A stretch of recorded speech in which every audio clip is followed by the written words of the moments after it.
The question of equitable education amongst Aboriginal children has been a long-standing problem. In the past, Aboriginal children have not been treated with enough sensitivity within a school environment. Why is there such a poor attendance level amongst Aboriginal children, and why do so few complete Year 12? We'll do it now. You ready? Okay. Was One Nation inevitable?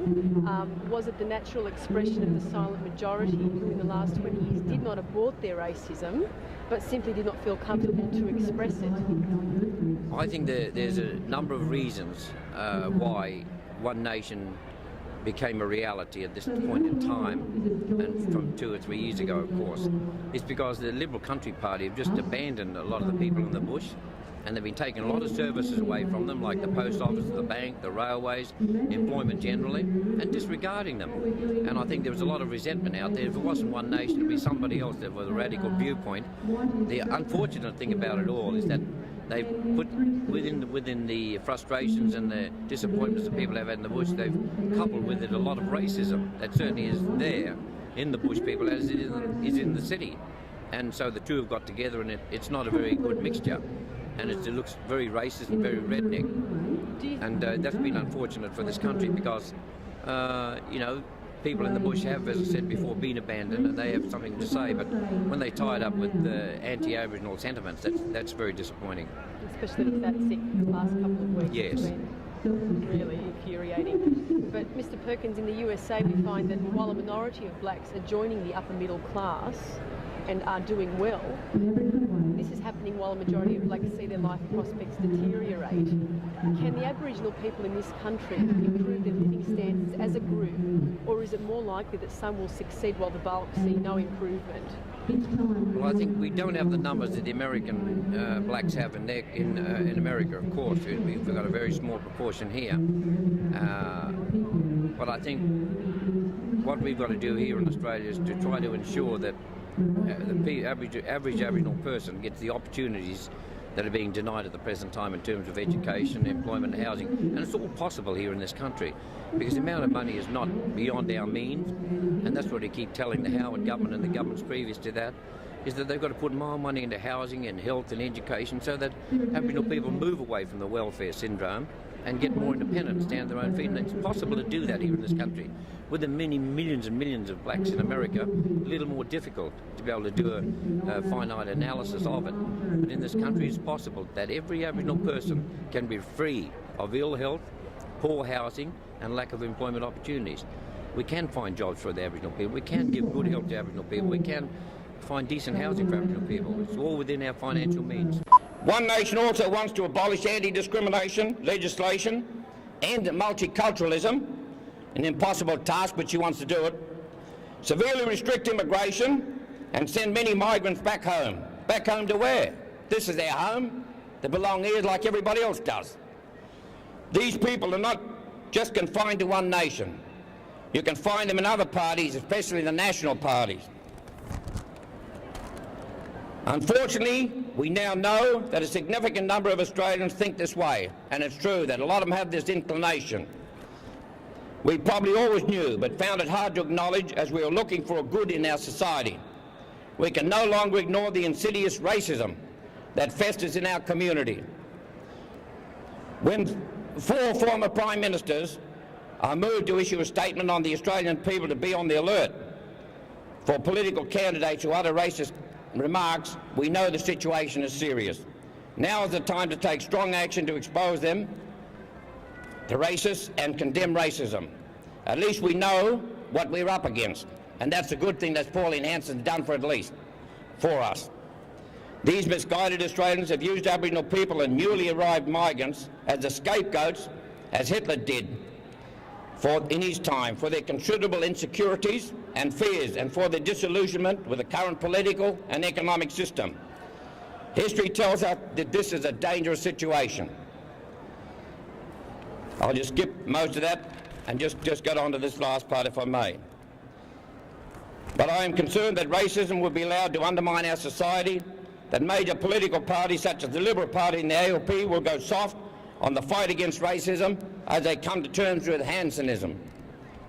The damage that has been done over the last few years is incalculable, Pauline Hanson's xenophobic and racist views have been reported widely throughout the world.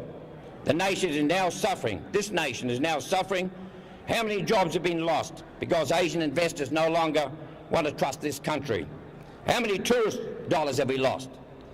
On pure selfish economic grounds, race in this country has done us a disservice. How people vote on October the 3rd, that's many of you people here, as I said before, will decide on whether we have a government committed to fighting racism and a future for this country, or whether we will go into the 21st century as a divided country, ignoring the contributions of its indigenous population and the many millions of people who have come from all around the world to settle in this country. We're all Australians. What we all got to do is to stick together and be Australians. Thank you very much. Just in terms of education, do you think that the standard of education has improved over the last 20 years in terms of Aboriginal children's experience at school? No, I don't really think so. I think that there's been more Aboriginal people going to university than ever before, but the numbers that are going are insignificant in terms of the numbers that could go. It should be treble the numbers. Should be treble the numbers, or 4 times the numbers that are going to secondary schools. The same with primary schools.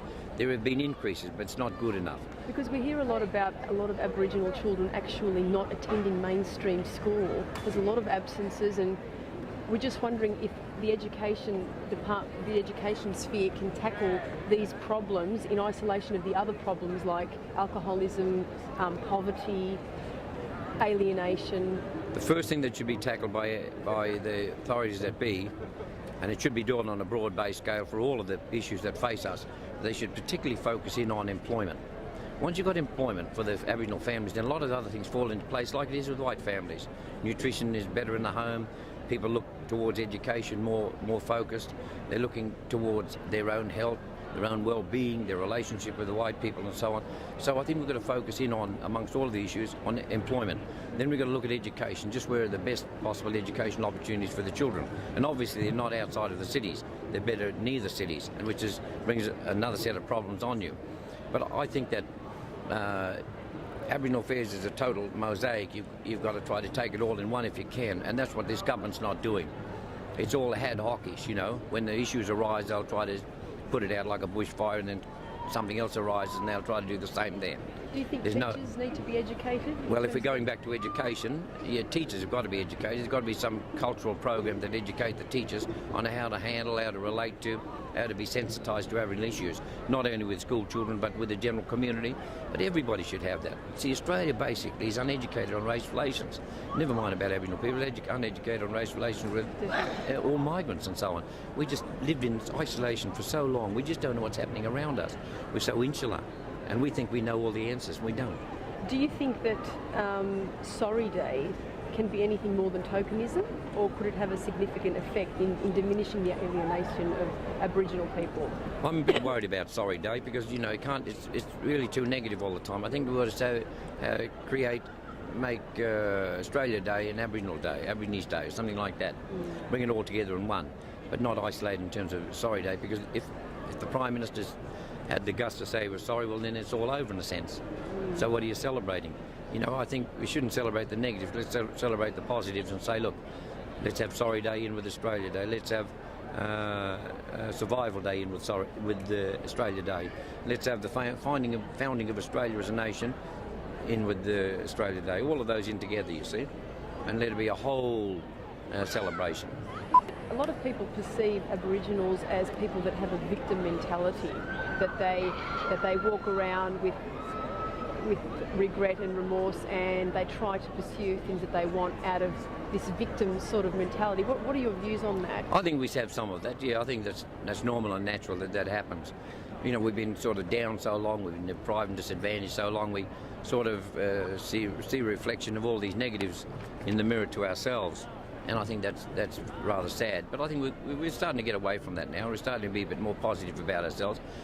The big thing with Aboriginal affairs is that we've got to realise that it's really up to us. If we want to achieve anything in life, relationships, education objectives, health, employment and so on, it's up to the Aboriginal people themselves personally, as a community, as a nation of Aboriginal people, to turn to ourselves and say the solution lies within our own hands.